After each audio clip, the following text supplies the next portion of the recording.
The first question, in Australia, the Muslims suffer the same sickness as the Muslims in the Arab world. Oppressive and corrupt leadership, stunting the... let me, before I even go into this question,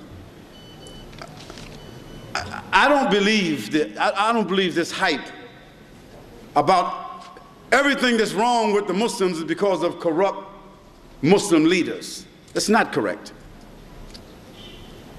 Because the leaders themselves are the leaders of weak, divided, and corrupt people.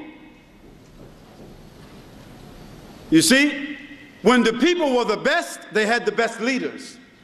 When the people become the worst, they get the worst leaders. And in most cases, when people point at leaders, they're only jealous because they want to be there, and when they get there, they'll do the same thing. We want better leaders.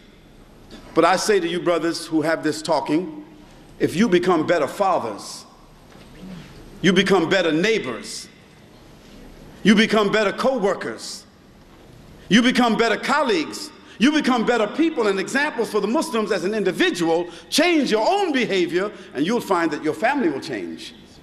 Your neighborhood will change. Your society will change. Maybe Australia will change, maybe the world will change. But don't jump from you all the way to the Khilafah and the Islamic State. Because the house is not built that way. We don't suspend the chandelier in the sky and then after that build the foundation. So the issue of Islamic State, issue of the rulership, this is an issue. But we don't talk about that issue before we discuss the issue of behavior.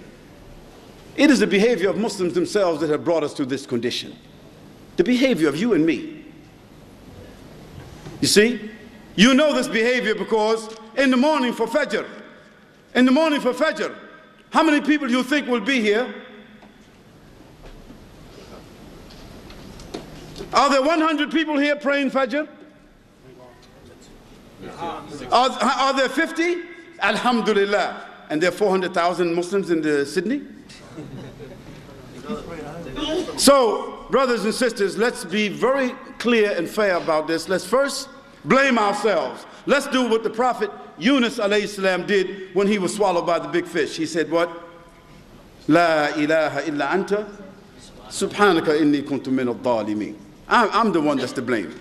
So blame ourselves first, as brothers, as fathers, as individual Muslims. Blame ourselves, reform ourselves, then we will reform our communities and our families, then maybe we'll reform our neighborhoods, maybe we'll reform our societies, and then maybe we will be able to reform the world.